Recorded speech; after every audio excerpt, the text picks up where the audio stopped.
Halo semua, balik lagi dengan gue Tian di Sumber Gadget. Sesuai dengan request kalian sebelumnya bahwa minta dibikinin untuk yang versi part 2-nya tips and trick Xiaomi 14T series.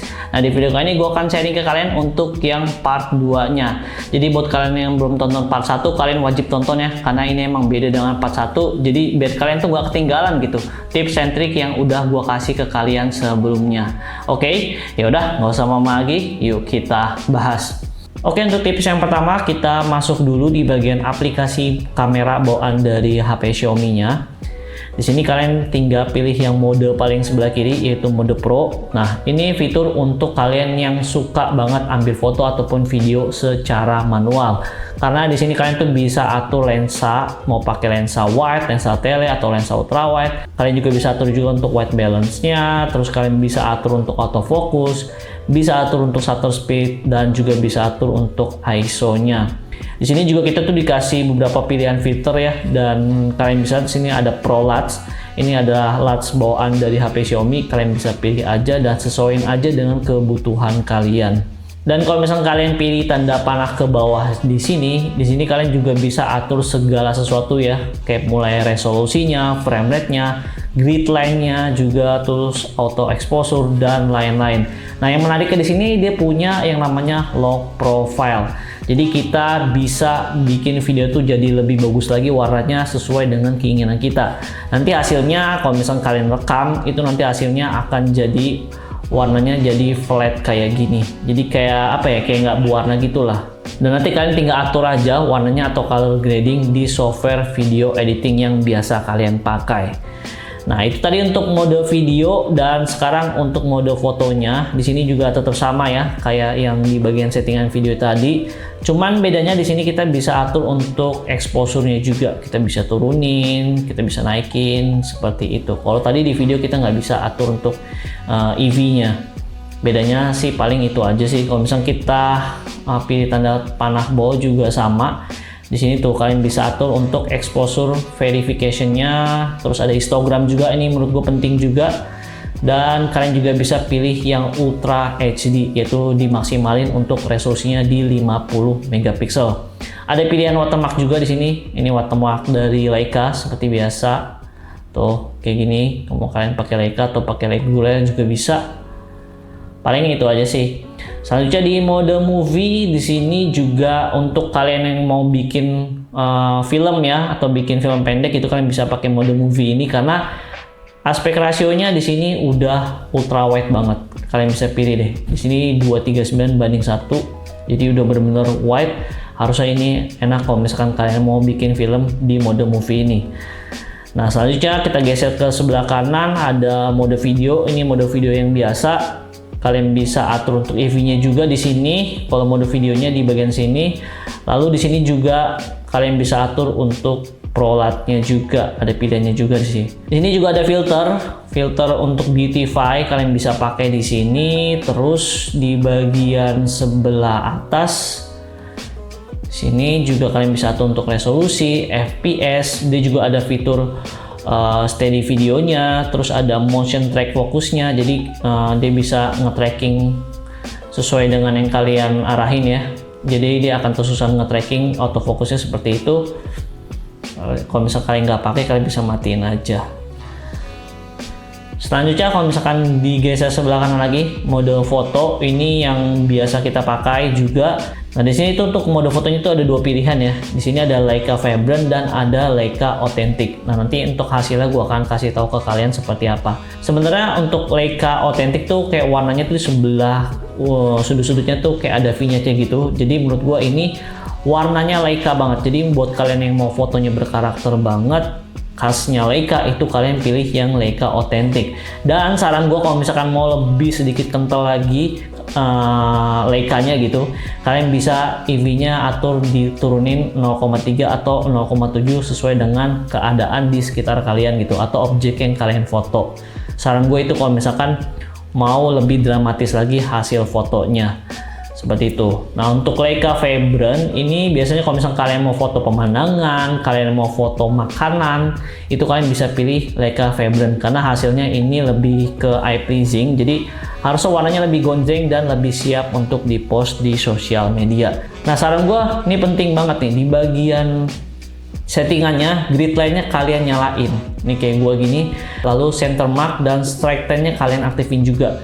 Jadi nanti kalau misalkan HP-nya miring gitu, kalian ada tandanya gitu di sini. Tuh, kalian bisa lihat nggak garis-garis itu.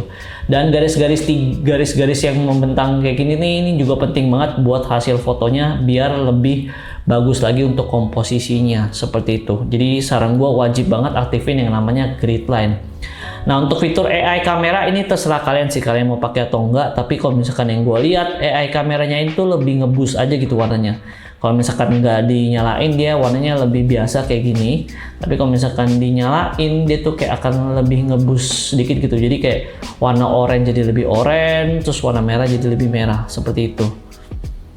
Di sini juga ada pilihan untuk watermarknya segala macam, kalian bisa atur aja dan sesuaiin aja dengan kebutuhan kalian. Selanjutnya, kalau misalnya kalian geser ke sebelah kanan lagi, di sini ada portrait mode. Nah, portrait mode ini menarik karena gue suka banget. Di sini kalau misalnya kalian lihat di bagian portrait mode-nya ada beberapa pilihan lensa. Nanti hasil gue akan kasih lihat ke kalian deh. Jadi di sini ada untuk documentary, untuk lensa 35mm, terus ada lensa 50mm. Ini gue suka banget sama bokehnya karena menurut gue bagus banget. Lalu di sini ada potret 75 dan ada soft focus di 90mm.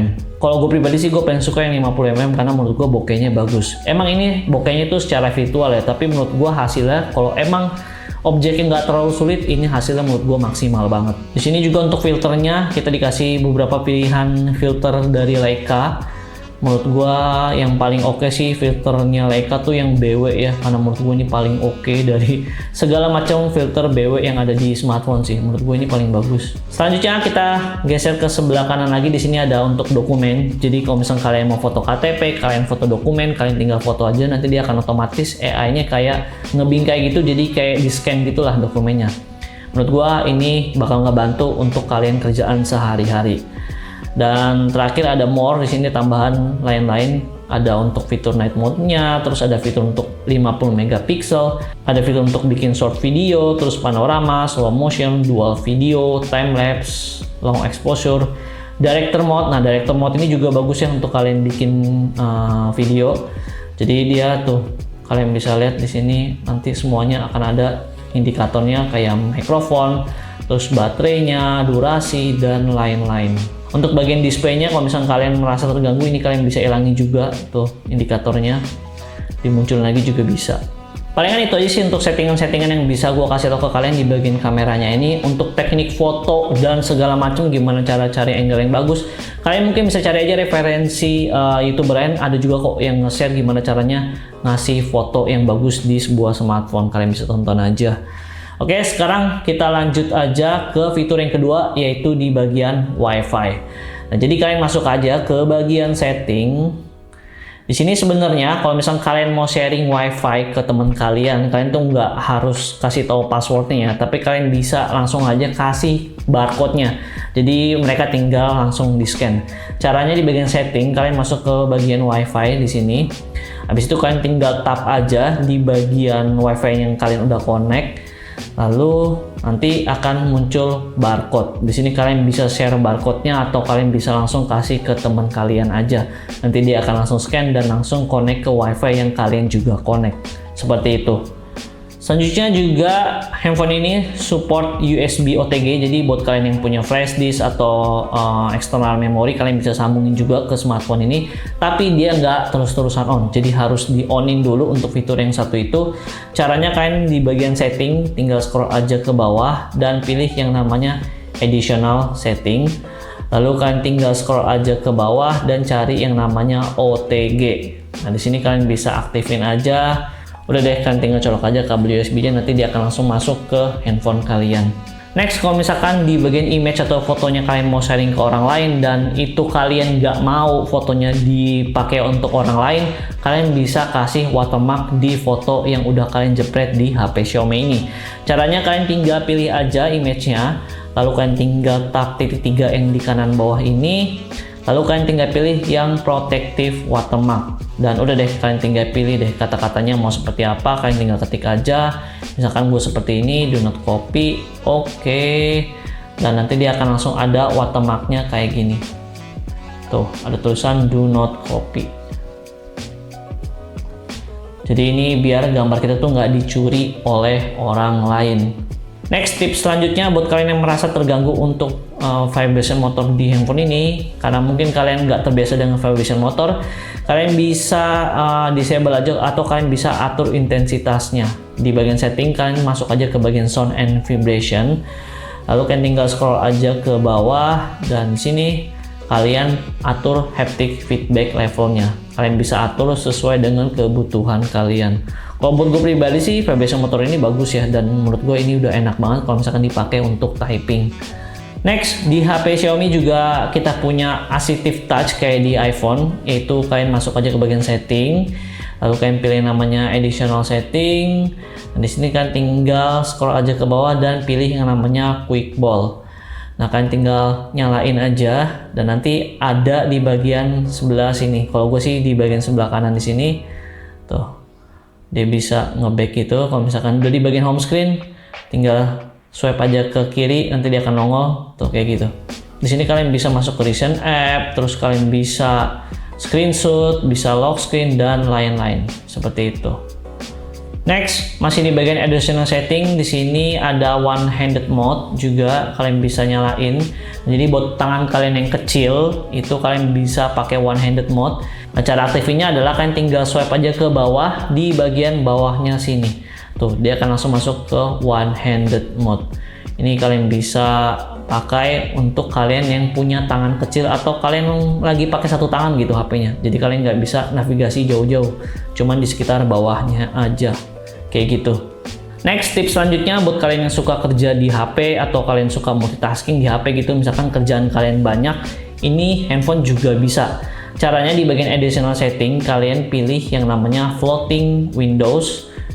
Sini, terus kalian tinggal nyalain aja sidebar-nya. Kayak gini kalian aktifin. Dan udah deh, kalau misalkan kalian mau multitasking, kalian tinggal swipe aja kayak gini, kalian bisa multitasking ke aplikasi manapun yang kalian lagi kerjain gitu. Atau bisa juga dia ada fitur yang namanya floating windows. Nah, caranya kalian tinggal misalkan kalian buka nih, misalkan kalian buka Facebook, habis itu kalian mau buka TikTok gitu ya. Jadi caranya kalian tinggal masuk aja ke recent app kalian, lalu kalian pilih aplikasinya, tap dan tahan kayak gini, lalu kalian pilih yang bagian tengah ini. Nah, habis itu kalian tinggal buka lagi aplikasi yang kedua. Misalkan gue buka Facebook. Tuh. Nanti dia akan otomatis kayak gini. Kalian bisa lebarin ukurannya atau kalian bisa kecilin kayak gini. Ini dibikin floating keluar juga bisa kok. Caranya kan tinggal tap titik 3 aja di sini, lalu kalian pilih yang opsi kedua dari sebelah kanan ini. Tuh. Dia jadi bisa kecil kayak gini.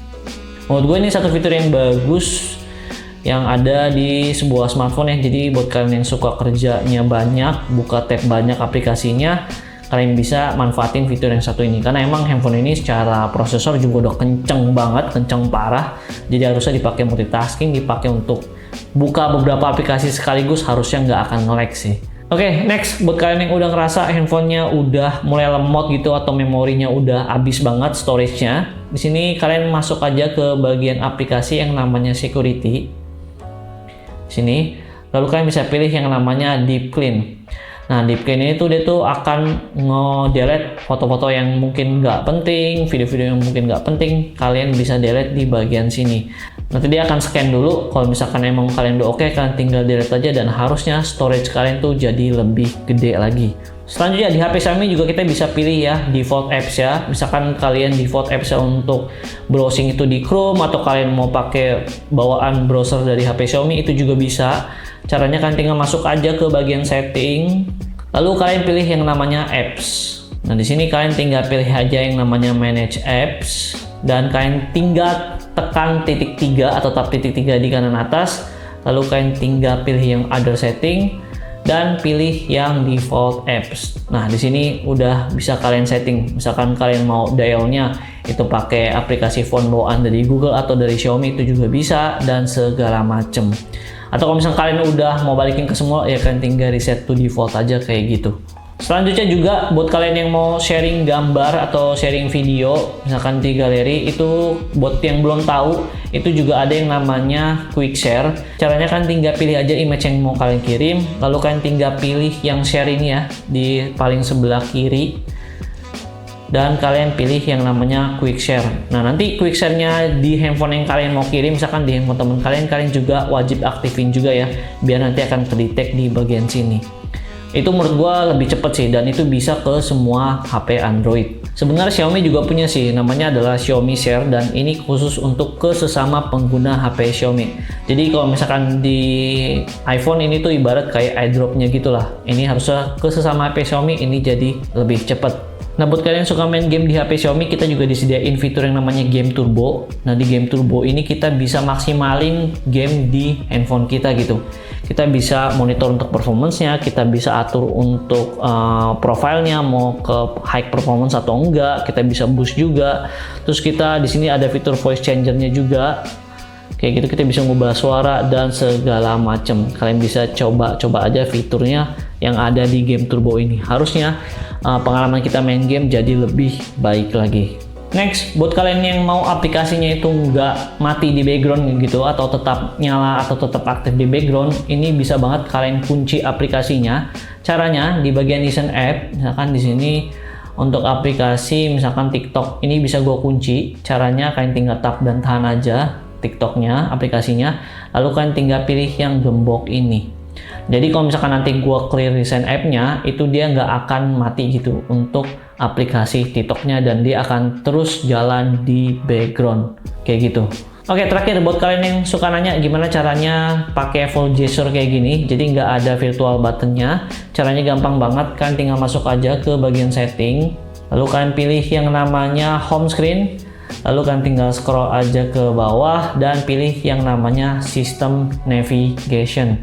Di sini kita dikasih dua pilihan. Kalau misalkan kayak gua gini tuh namanya gesture, atau kalian bisa pakai yang button yang kayak semula gitu. Ada buttonnya kayak gini. Kalau buat gua pribadi sih, gua emang lebih suka yang gesture ya. Dan untuk gesture-nya ini, indikator garisnya ini kita juga bisa ilangin dengan kita pilih yang hide full screen indicator. Dia akan otomatis hilang kayak gini. Oke, palingan segitu aja untuk tips part 2-nya. Buat kalian yang masih mau tanya-tanya seputar HP Xiaomi, kalian tinggal tulis aja di kolom komentar. Nanti siapa tahu kalau misalkan udah kumpul banyak, gua akan jawab satu-satu pertanyaan kalian, atau gue bikin Q&A versi Xiaomi 14T Pro. Kayaknya seru juga nih kalau kita bikin Q&A versi Xiaomi 14T Pro. Oke, jangan lupa subscribe ya, jangan lupa juga nyalain tombol loncengnya biar kalian nggak ketinggalan video-video terbaru dari gua, dan jangan lupa juga mampir ke IG atau TikTok Sumur Gadget karena gue sering berbagi banyak tips and trik juga di sana. Gua Tian dari Sumur Gadget, pamit.